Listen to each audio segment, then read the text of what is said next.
Peer assessment is an important part of assessment for learning and seen as a vital skill for enabling pupils to take control of their own learning.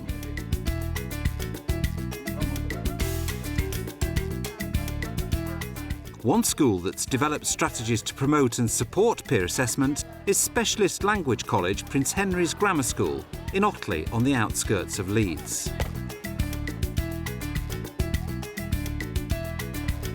Nicola Hobbs is lead professional for assessment for learning in modern foreign languages in Leeds LEA. We received training for assessment for learning last year as a whole staff team, and we had to decide on a particular focus for this year that we wanted to work with. The languages department decided that we would go for peer assessment as a particular focus.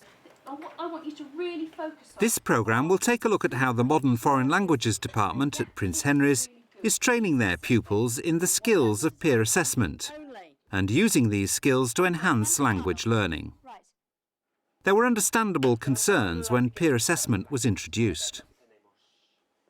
Once you give control to students, it's much less certain what the outcome will be. When we've got teacher-led activities, you're much more in control. Handing over to students and hoping that they're actually going to take this seriously and that they're actually going to find enough material there to feed back on is a bit of a gamble. And that takes training, and it really is just down to training students to do that. So how do they train pupils in peer assessment techniques? This is Nicola Hobbs' Year 8 class, learning to assess each other's oral language skills. I want you to be able to evaluate each other's performance. I want you to be able to give positive feedback to that person's performance and set targets for their future work. By sharing the objective at the beginning and checking that, we are clear about that throughout the lesson, pupils will know in the plenary part of the lesson whether or not they have achieved what the teacher set out for them to do. Now you've gone away and... She starts by setting out the assessment criteria to enable the pupils to assess themselves. Okay. Now, first of all, let's just think about what makes a good answer and a not so good answer. It's important to share the success criteria with them, and we normally do that by the teacher modelling what a good answer would be and also providing a bad answer and getting them to perhaps say what needs to be done to therefore make that a good answer. ¿Tienes hermanos? Sí, tengo un hermano que se llama John. What do we think of my answer? Reese. Okay, you said what? I didn't pronounce my QU correctly. Nicola moves on to explain how to give feedback. When you're listening to one another, rather than you just saying, yeah, it was good, yeah, it wasn't bad that, doesn't really tell them, does it, anything specific. So when you're giving feedback, I want you to be as specific as you possibly can, okay? Focus on things such as, if their pronunciation was good, okay, you could actually say, and you pronounce all of these letters correctly. Longer. The big thing that we try and press home with them is that they extend their sentences as much as they possibly can, that they're not just using short sentences, that they provide as much detail as they can, that they give opinions wherever they can as well, that they develop what they're saying by using connectives. Just jot down a little cross perhaps every time you hear a connective, and they should have at least 5 to get those extra bonus marks. I'd like you to think of 2 things, please, that you can actually say that's positive about that person's assessment. I then want you to set some targets with them. It might be use connectives more often to link sentences together. Remember the pronunciation rule of particular letters. It might well be that they forgot how to pronounce a certain letter. That's what Peer assessment, looking at each other's work, really helps you to understand what you've written and what somebody else has written. It helps put your ideas into other people's work as well. Another aspect of peer assessment is to consider written work. Here, Chris Lillington is making use of a model text to explain written assessment criteria to his Year 10 class. And what we wanted to do today was to get them to look at a model text, if you like, a good piece of work which had been produced by 2 students in the group, and to analyse what made it a good text, for them to be able to identify the characteristics of a good piece of writing, so that they in their own writing could then use some of those features to improve the quality. Lo importante es estudiar las características interesantes de este texto. ¿Qué hace Carolina y Esteban para hacer un texto interesante. Opiniones es una cosa, connectives, enlaces es otro. They could see very clearly that this piece of work was very rich in narration and descriptions and so on, because they had very vividly in front of them, colour-coded, lots of opinions, lots of adjectives, lots of verbs and so on. So it was a very visual way, I suppose, of getting them to see the quality piece of work that they are capable of, because after all it wasn't my work, it was the work of one of their peers, and therefore something which they can aspire to. We're just interested in what makes it a good text from a communication point of view, what they've said, and from a range and complexity point of view, how varied and how sophisticated the language is. So have a look at this criteria, using a process of elimination, go through each one and see what you think, and decide what mark you would give this piece of work, this combination of Caroline and Stephen's work, for communication out of 8, and for range and complexity out of 6. And I want you to be able to say why. Less worried about accuracy and about the comprehension, more looking at a text from the point of view of variety of language, variety of structures. That was linked specifically to GCSE coursework, so what we did in the lesson was look at GCSE coursework marking criteria, the idea being that if they can look at another person's text and identify what's good about it and decide what marks it warrants, then that should inform their own writing and their own work to improve their own marks. Narrates events, gives full descriptions, and they've said like the reasons why they thought that she was pretty and things like that. So I'd give it generally 6 for complexity and 8 for communication as well. I can see that the quality of their work is improving, and the sort of coursework that they're producing now is better on that basis than it was earlier in the year, because they're using these techniques and they're much more aware now of what constitutes a good piece of work, a quality piece of work. Range of complexity. 3. No. 4. 5. 6. You're very generous markers, aren't you? Wide range of vocabulary and structures used effectively. Longer, more complex sentences handled well. The text flows well. And I'd agree. And I would probably have given it 7, 6, possibly 8, 6, but I'm a bit mean.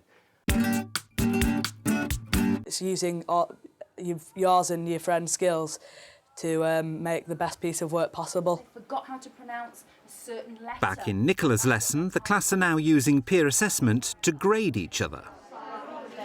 Tienes hermanos.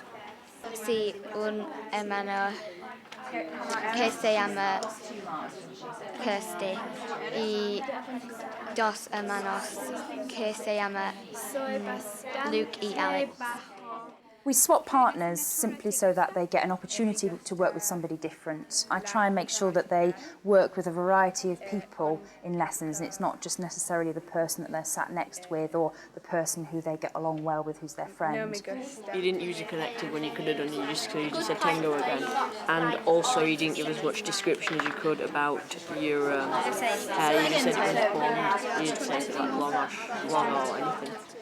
It's nice to have lessons that are more pupil-centred, and it's not just the teacher doing all the work, and it's good to be able to kind of walk around and listen and perhaps pick up on any mistakes or any issues that they're having. ¿Tienes hermanos? Sí, tengo 2 hermanos que se llaman Owen y Stephen. After the question, allow yourself a little bit of time to think about what your answer is what your score is going to be for him. I think they find doing speaking assessments far less daunting as well if they're doing it in pairs. I think they value very much what their peers have to say as much, or if not more, than what their teacher has to say. A recent example was when I was doing a peer assessment with a year 9, and we were looking at a piece that they'd written for their homework, and I was just circulating around the room, and I overheard one boy saying, he was saying, you know, this is terrible, I can't read your handwriting, you know, how can I do this when I can't read your handwriting? And the boy whose book it was, I think, really took that on board. In pairs, to work out... Nicola is also getting the class to mark their partner's work according to national curriculum criteria. You are the person that did your partner's test, so if it says they can give 3 or 4 answers out of the 6 questions, if they can only answer 3 or 4, then you tick that box. And I understood all your pronunciation. That was really good. Yeah, and like I was pleased that you managed to get your adjective endings well with your nouns. Yeah. The next step is to get pupils to assess each other in Spanish. This is what Barbara Harper is doing with her Year 9 class as they deliver a weather forecast to their classmates. Make sure you've got in front of you the assessment sheet. For the first time today we're going to try and assess each other in Spanish. Hola, hoy es el 15 de abril.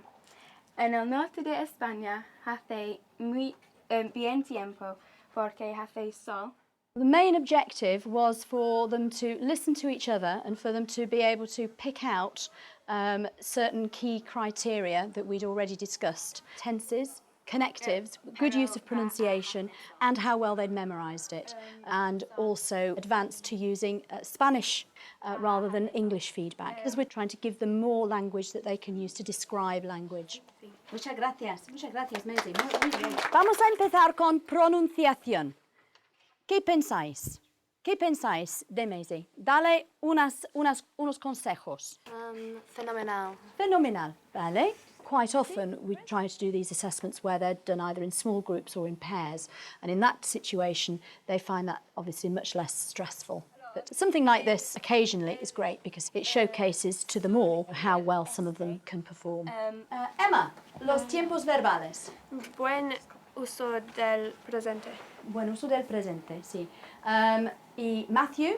Buen uso del futuro. Muy bien, sí. At level 4, because you meet... Nicola finishes off her lesson by asking the class for some feedback on how they feel the lesson went. Okay, so let's round up. Did I give good feedback to my partner when they were doing their test? Okay. Did I manage to evaluate not just my level, but my partner's level in the national curriculum? What are my opinions on what we did? Is it worthwhile doing this? When you leave, I want you to put it on the door, okay? So once you've left the room, I'm going to be able to read your feedback on how you found this lesson. It's just nice to kind of get some feedback from them on how they feel the lesson has gone, you know, whether or not they feel it was a useful exercise. It's a good way of getting them to actually provide feedback in a way that they will probably be far more honest if they just have to write something down and put it on the wall as they leave, as to me actually putting them on the spot in front of everybody else in their lesson. Occasionally you'll get some that just will say things like, I was good at feedback. But some, you know, really have clearly thought about it. So they've put, yes, I achieved them because I evaluated the test and did it as well. Yes, I think it's much better than doing the assessment with a teacher. It says, I think it's better to do it in partners because we won't get as nervous. Again, you know, when you're doing something that's a bit different, getting this kind of feedback just gives you a bit of assurance as to whether, you know, it's working or not and what it might be that you need to change. It's not as much pressure when you're getting your friend to assess you because they're like your friend and you don't feel as nervous. All members of the department have said that they've really felt that children not only are doing very well in their speaking, but they're gaining confidence in doing so. They really are getting a buzz from the success that they're getting from doing peer assessment tasks. It's all about knowing what they need to do to improve as opposed to where they are now. It's more to do with and where are they going and how are they going to get there.